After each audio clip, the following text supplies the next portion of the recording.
Hello dear students, in this video we will see one more example. If I ask you to expand a particular term correct up to 5 decimal place, let's say this is a particular term 999 to the power 1 by 3. Now it should not be easy for us to apply any identity other than binomial expansion.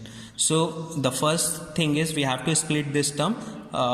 It should be easy if we split this term in terms of ones. So how should I split this term? 1000 minus 1, right? So because this identity is easy to apply, right?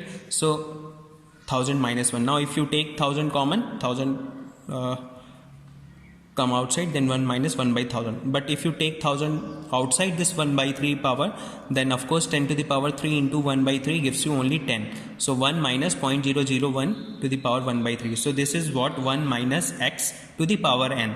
Now this is our identity 1 minus x to the power n. So we will apply here this identity. 1 minus x to the power n is 1 minus nx plus this up to the last term xn. So we will apply. 10 is already common there. So 1 minus n into x. So n is actually 1 by 3, that is power, into x is 0.001. The next term is plus n into n minus 1 by 2 into x square minus n into n minus 1 into n minus 2 upon 3 factorial. 3 factorial is actually 6 into 0.001 ka whole cube.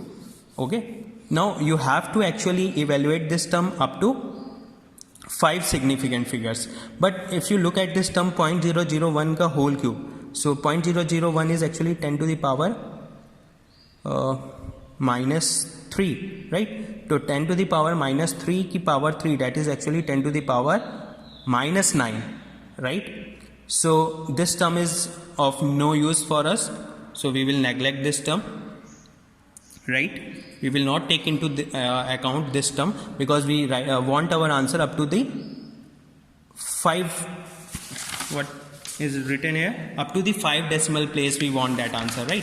So we will neglect this term because on solving this particular term will gives our answer up to 5 decimal place, right?